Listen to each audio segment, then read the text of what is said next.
Indians માટે visa free છે. મને જેટલા જણના નામ યાદ છે ને હું તમને કોન્ટિનેન્ટ વાઇઝ કહેતો આવું છું. વિઝા ફ્રી, ઈ વિઝા અને વિઝા ઓન રાઇટ. યુરોપમાં સર્બિયા, જોર્જિયા, આર્મેનિયા, અઝરબાઈજાન અને યુક્રેન. આમાંથી હું જોર્જિયા અને સર્બિયા જઈ આવ્યો છું. એનું નામ પૂછ્યું હતું, જ્યારે ટાઈમ મળશે તો આપણે સ્ટોરીઝ શેર કરશું. આફ્રિકામાં સેનેગલ, ટુનિઝિયા, ઇથિયોપિયા, ગાબોન, આઇવરી કોસ્ટ, બુર્કિના ફાસો. પછી આમ સાઈડ આવો એટલે કેન્યા, યુગાન્ડા, ટાન્ઝાનિયા, નીચે ઝિમ્બાબ્વે, ઝામ્બિયા અને હજી થોડા ઘણા હું ભૂલું છું વચ્ચેના, મોરિટાનિયા અને માલીની એક બે છે.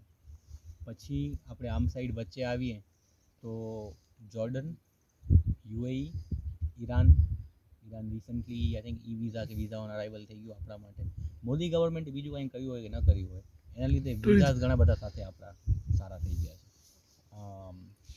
Iran, Tajikistan, Uzbekistan, Kyrgyzstan, Nepal, Bhutan, Sri Lanka, એ તો બેલ્ટ બોલાય જ. નીચે છેક તમારું વિયેટનામે ઈ વિઝા છે. પછી કંબોડિયા પણ તમારું ઈ વિઝા છે. મ્યાનમાર છે, થાઈલેન્ડ છે, ઇન્ડોનેશિયા આખું છે, ઈસ્ટ તિમોર કરીને એક જગ્યા છે એ છે.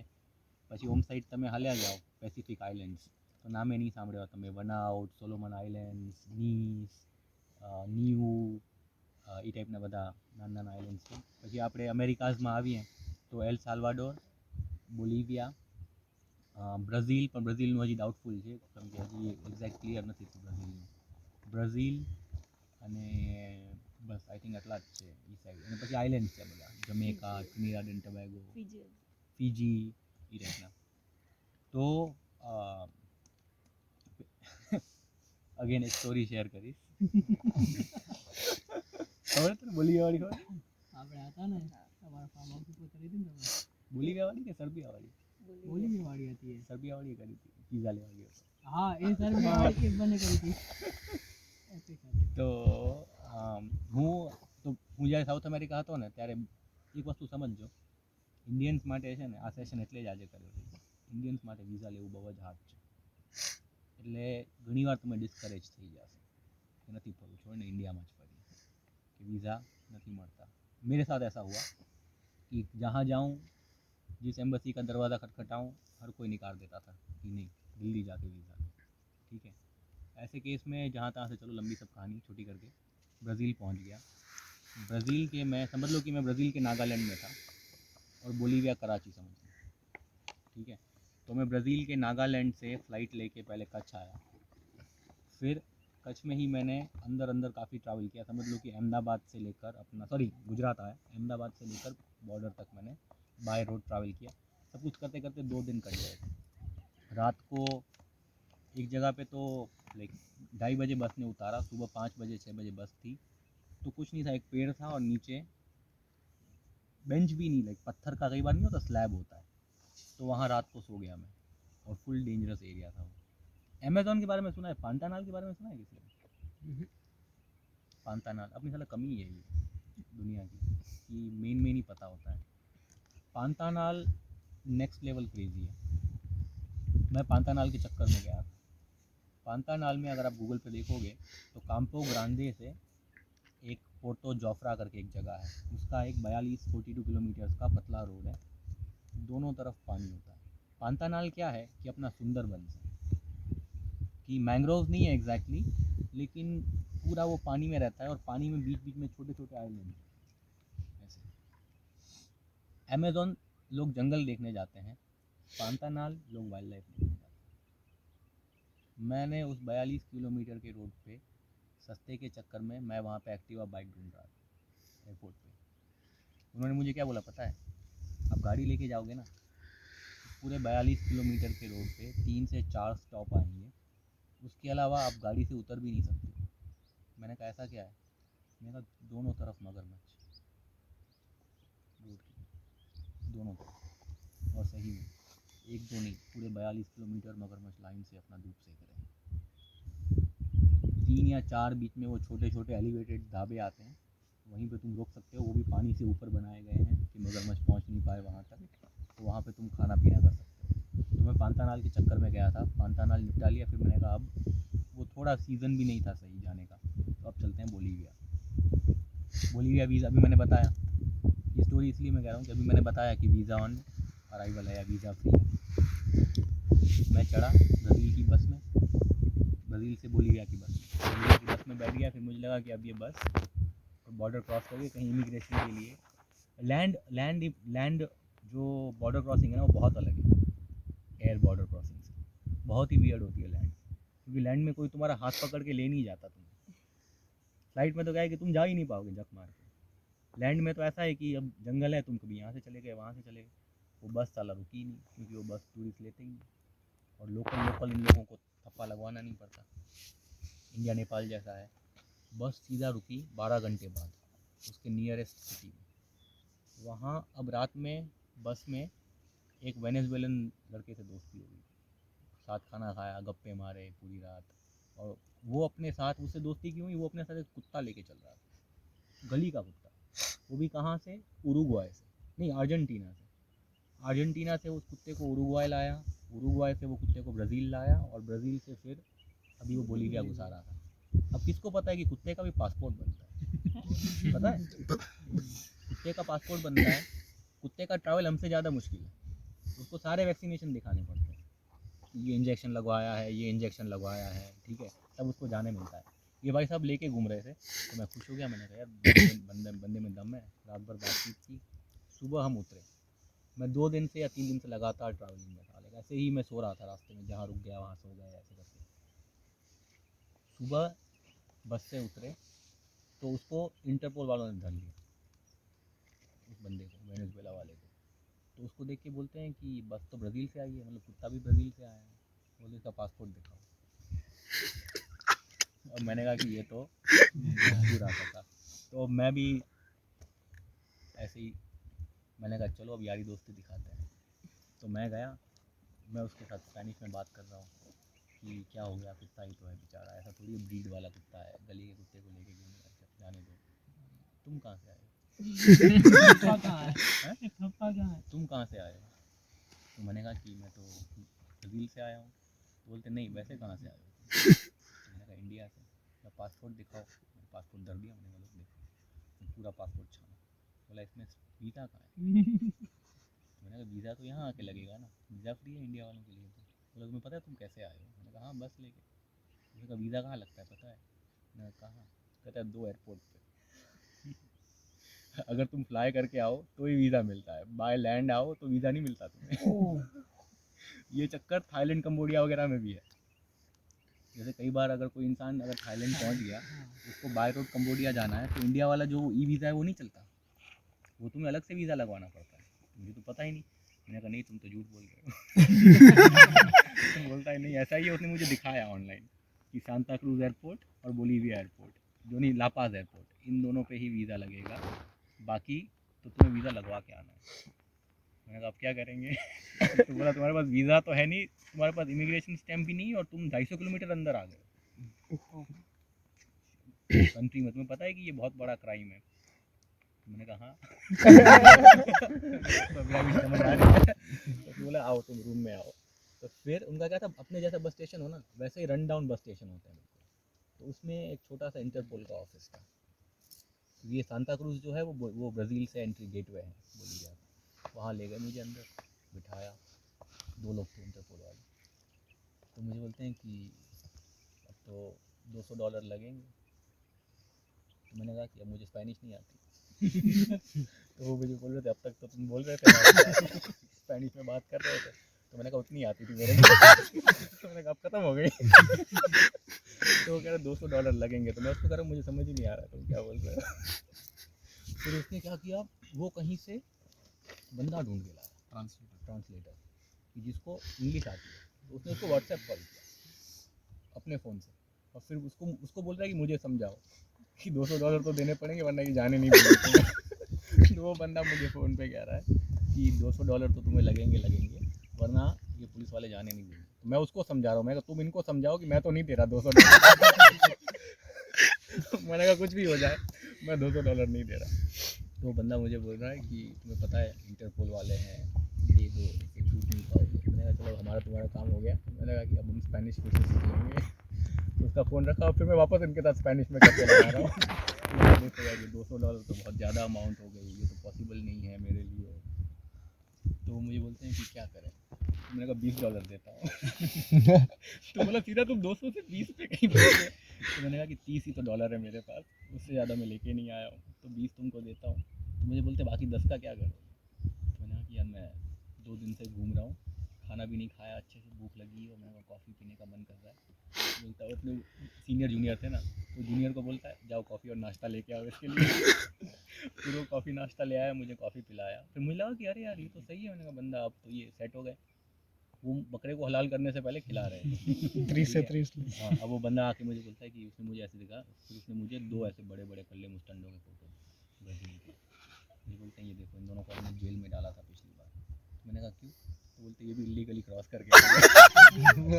तो मैंने कहा कि हाँ, मैं इनको तो डालना ही चाहिए। मैंने कहा ये ड्रग लॉर्ड भी लग रहे हैं। मैंने कहा मैं तो कुछ लाया नहीं हूँ ऐसा। मैंने कहा देख लो। तो फिर मुझे बोलते हैं कि देखो ये कोई छोटी-मोटी पुलिस है नहीं, हम इंटरपोल वाले हैं। अगर हमने तुम्हारे पासपोर्ट पे रेड स्टैंप लगा दिया तो तुम पूरी दुनिया में कहीं नहीं जा पाओगे।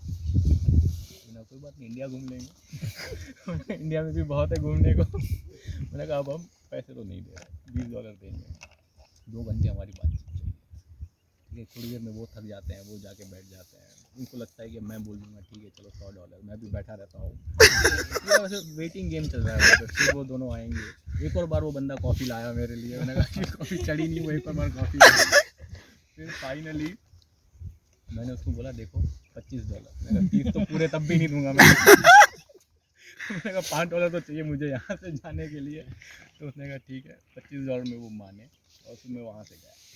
ठीक है, लेकिन उसके बाद बहुत पंगा हुआ। मतलब उसके बाद भी उसने वीज़ा थोड़ी दिया मेरे को। उसने तो मुझे पकड़ने लगे, उसको तो वो मैंने उसको रिश्वत दी कि मुझे जाने दो। फिर वीज़ा लगवाने में और 7-8 हज़ार रुपये चले गए मेरे, क्योंकि मुझे फ़ाइन भरना पड़ा 2 दिन का। मुझे तो ग्रेविटी नहीं पता। मैं जाके हॉस्टल पहुंचा, चिल कर रहा हूँ, पूरा दिन घूमे। अगले दिन गए कि आज वीज़ा लगवाते हैं, तो वो मुझे बोल रहा है पर डे फ़ाइन है $40। तो मैंने कहा मैं तो हफ्ते भर बाद आता तो ये तो मैं बोलीगा ही रहने वाला था, फिर इंडिया नहीं जाता। तो ये चक्कर होता है वीज़ा का। ठीक है, लेकिन अब हम बात करते हैं वीज़ा की। अब मुझे ये बताओ इनमें से कौन कौन लोग ऐसे हैं जिसको हर महीने सैलरी या एक एक्स अमाउंट अकाउंट अपने बैंक में आ जाएगी। 1 2 3 4 5। क्या क्या करते हो तुम लोग प्रोफेशन? मैं LLDC जो ये बंसी बेन है ना, वहाँ LLDC फ्यूजन में IT और डिजिटल मार्केटिंग। अच्छा, तो तुम्हारी फिक्स सैलरी आती है अकाउंटिंग है और बिजनेस बिजनेस जो भी है अकाउंट और अलग अलग अमाउंट आती होगी अलग अलग हर 3 महीने। जगह से। तुम्हारी फिक्स फिक्स। मतलब फिक्स है, तीनों जगह से सब मिलके फिक्स ही है फिक्स ही है सैलरी सैलरी।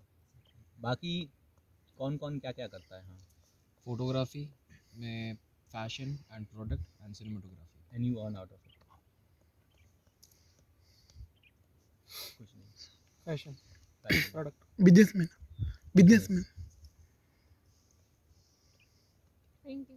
नहीं, सोर्स ऑफ इनकम अच्छा, कह रहा हूँ, ओके, पैशन ओके। नहीं कह रहा हूँ मैं। अच्छा, Source of income धंधो। कह रहा हूँ। कुछ भी नहीं। नहीं ठीक है, अब देखो एक चीज़ बताता हूँ मैं तुम्हें। स्पेशली ये चीज़ फ्रीलांसर्स को लागू पड़ती है। कैश में पेमेंट मत, online transactions only. Bank transaction, cash में पेमेंट मत लो।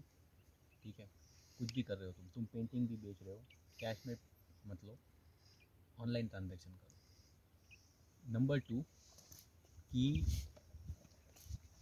देखो एक सिंपल सा फंडा है। डेवलपिंग कंट्रीज़ में अगर तुम्हें वीज़ा लगवाना है, डेवलपिंग कंट्रीज़ हो गए अफ्रीका, साउथ अमेरिका, तुम्हें तुम्हारे बैंक अकाउंट में इतना होना चाहिए कि per day is equal to $25। ये स्टैंडर्ड है। तो अगर तुम 15 दिन के लिए अप्लाई कर रहे हो तो 15 टाइम्स 25 का डबल होना चाहिए। कि ऐसा नहीं कि वहीं कंगाल होके आ गया मैं। ठीक है, अब कुछ बचा है नहीं तो वो बोलेंगे फिर तो तुम वापस नहीं जाओगे, यहाँ पे रुक जाओगे। तो उसका डबल होना चाहिए। यही हो जाता है जब तुम यूरोप जाने की सोचते हो तो $50 पर डे। तो अगर तुम 10 दिन की ट्रिप कर रहे हो तो तुम्हारे बैंक अकाउंट में $500 होने चाहिए, विच इज़ ऑल राइट। क्या है, पापा को बोला, दोस्त को बोला भाई ट्रांसफ़र कर, ऐसे नहीं चलता। वो 2 साल का बैंक स्टेटमेंट मांगते हैं तुम्हारा, ठीक है। उनको भी पता है तुम चुतिया काटोगे, पैदा ही इंडिया वाले इसलिए हुए, क्योंकि जुगाड़ के लिए। तो खास करके इंडियंस के लिए 2 साल का रिक्वायरमेंट है कि तुम 2 साल का हमें पूरा बैंक स्टेटमेंट दो। इसीलिए चाहे तुम्हारी इनकम 2000 हो, 22,000 हो या 2 लाख हो, महीने का तुम्हें 15 से 20,000 का ट्रांजैक्शन दिखाना ही दिखाना। इनकमिंग, आउटगोइंग ये नहीं कि जोमेटो स्विगी कर लिया, ट्रांजैक्शन होता है, ठीक है। इनकमिंग तुम्हें 15 से 20,000 मिनिमम दिखाना है, नंबर 1। नंबर 2, टैक्स कौन कौन फाइल करना पड़ता है, रिटर्न जीरो टैक्स। एग्जैक्टली। हाँ नील ट्रांसफर पर वो दिखाना पड़ता है। वो तुमसे 3 साल का आईटी रिटर्न मांगते हैं जब तुम फॉरेन उसके लिए अप्लाई करते हो वीज़ा के लिए, ठीक है। वो 3 साल का मांगते हैं। और ये मैं इसलिए कह रहा हूँ कि जो ई वीज़ा और वीज़ा ऑन अराइवल वाले कंट्रीज़ है ना, वो भी तुम्हें एयरपोर्ट से वापस भेज सकते हैं तुम्हारा बैंक स्टेटमेंट देख के, ठीक है। ज़्यादा नहीं मांगते, 1 से 1.5 लाख बैंक अकाउंट में होना चाहिए, और वो भी तुम्हारा कांस्टेंट ट्रांजैक्शन होना चाहिए। इसलिए मेरे कहने का ये मतलब है कि अगर सपोज़ कि तुम पापा के साथ भी बिजनेस कर रहे हो, पापा की दुकान पे बैठे हो या कुछ कर रहे हो, उनसे चाहे फिर तुम उनको पैसे दे दो, पर उनसे अपने बैंक में तो तुम 10-10, 15-15 हज़ार पर महीने डलवाओ। वो रिकॉर्ड तुम्हें बनाना पड़ेगा, उसके बिना फॉरेन ट्रिप इम्पॉसिबल है। ये मैं इसलिए बोल रहा हूँ क्योंकि लोग जैसे कह रहे हैं कि ओवरनाइट ट्रिप करें, इंडिया में करें। ऐसी इच्छा है कि कम से कम साल के एंड तक एक तो बाहर की ट्रिप हम करें। बजट ट्रिप रहेगी, लेकिन अलग ही जगह, थाईलैंड वाईलैंड नहीं, ठीक है। नेपाल भूटान भी नहीं। अगर नेपाल भूटान भी गए तो अलग जगह ले जाऊंगा मैं, लेकिन मन ये है कि जॉर्जिया, अजरबैजान, आर्मेनिया वाला एरिया या ये जो स्थान है किर्गिस्तान वाला एरिया पकड़ें, कि जो ड्रास्टिकली डिफरेंट एक्सपीरियंस रहेगा। उसमें एक ही चीज़ है, फ़्लाइट महंगी रहेगी आने जाने की, बाकी वहाँ पे सस्ता है। लेकिन जो आप देखोगे वो वैल्यू फॉर रिटर्न आपको पेरिस सबको पीछे छोड़ देगा, ठीक है।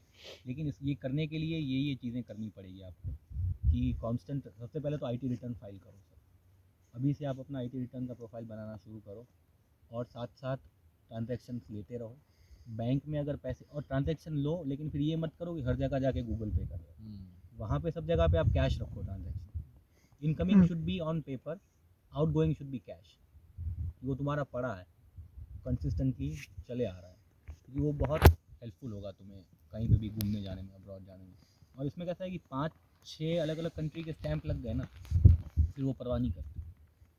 पहले 5 इंपॉर्टेंट होते हैं। 5 बार तुम अलग अलग कंट्री से जाके लौट गए तो वो बोलेगा कि हाँ ठीक है, ये बंदा इंडिया तो जाएगा ही वापस। इसको जमा नहीं रहा कहीं पे, ये धंधा नहीं करेगा। तो वो करो। और दूसरा कि थोड़ा सा ना अपना नॉलेज एक्सपैंड करो वीज़ा फ्री कंट्रीज़ को लेकर। नेपाल भूटान ठीक है, वो उदयपुर गोवा हो गया, ठीक है। मेजर चेंज मेजर चेंज नहीं आएगा, थिंक बियॉन्ड दैट, और उसकी तरफ बढ़ो। और इसलिए मैंने कहा कि सबको पता है कि मुझे कहाँ जाना है, मुझे कहाँ जाना है। वीज़ा रिक्वायरमेंट्स किसी को नहीं पता, तो उन वीज़ा रिक्वायरमेंट अपनी इंडिविजुअली अपनी देख लो, और फिर उस हिसाब से आप तैयारी शुरू करो। जैसे अभी मैं रास्ते में लब्धी को वही बता रहा था कि Serbia, Georgia, almost near India expense में मैं घूमा हूँ। ऑलमोस्ट लाइक 25-30% शायद ज़्यादा होगा। अगर इंडिया में बंदा 80 रुपये में खा लेता है एक टाइम का मील, तो वहाँ शायद 125 में हो जाता है। इस तरह फ़र्क ये है कि यहाँ बंदा थाली खा लेता है, वहाँ पे वही सड़ा हुआ पिज़्ज़ा खाना पड़ता है या पास्ता की प्लेट खानी पड़ती है। लेकिन कहने का ये मतलब है कि वो स्टडी स्टार्ट कर दो, और अंदर भी एक दूसरे के साथ देखो कि कौन कहाँ जाना चाहता है, साथ में ट्रिप मार लो। केटीसी का पर्पज़ वही है कि सोलो ट्रैवल करो या अंदर कोलैबोरेट करके आप चले जाओ। ये नहीं है कि हर बार ऐसा मेरा फंडा नहीं कि मैं ले जाऊँगा तो ही चलो। मैं कहता हूँ जाओ, सब अपने आप ही जाओ, कौन सर दर्द उठाए। तो ये वीज़ा का था। और किसी को वीज़ा रिलेटेड कोई क्वेश्चन? राइट, तो वही मैंने कहा ना कि अगर सोर्स ऑफ इनकम नहीं है, पापा को बोलो कि पापा कुछ करके आप हर महीने 10-15 हज़ार मेरे अकाउंट में डाल दो, मैं आपको साइड में फिर कैश या जो भी तुम जैसे करो एडजस्ट कर, लेकिन करना पड़ेगा, मिलेगा नहीं वीज़ा। तो सर्बिया की स्टोरी शेयर करनी थी, पर फिर मुझे आज ऐसा है कि थोड़ा फ्री स्टाइल रखना है, तो अब घूमने की छूट दे देते हैं। घूमो, बातें करो, अंदर अंदर मुझसे कुछ पूछना है इंडिविजुअली, अभी पूछना है तो अभी आप हम बैठे हैं, पूछ सकते हो। आपने इंसाइट दी ना कि ई-रिटर्न फाइल का ये जब हो गया, ऐसे कोई कंट्री है कि जहाँ पे नहीं जाना चाहिए स्टार्टिंग में, पहले 5 कंट्री जहाँ से जाओगे वहाँ का थप्पा लग गया तो बाकी कंट्री में डिफिकल्टी होगी?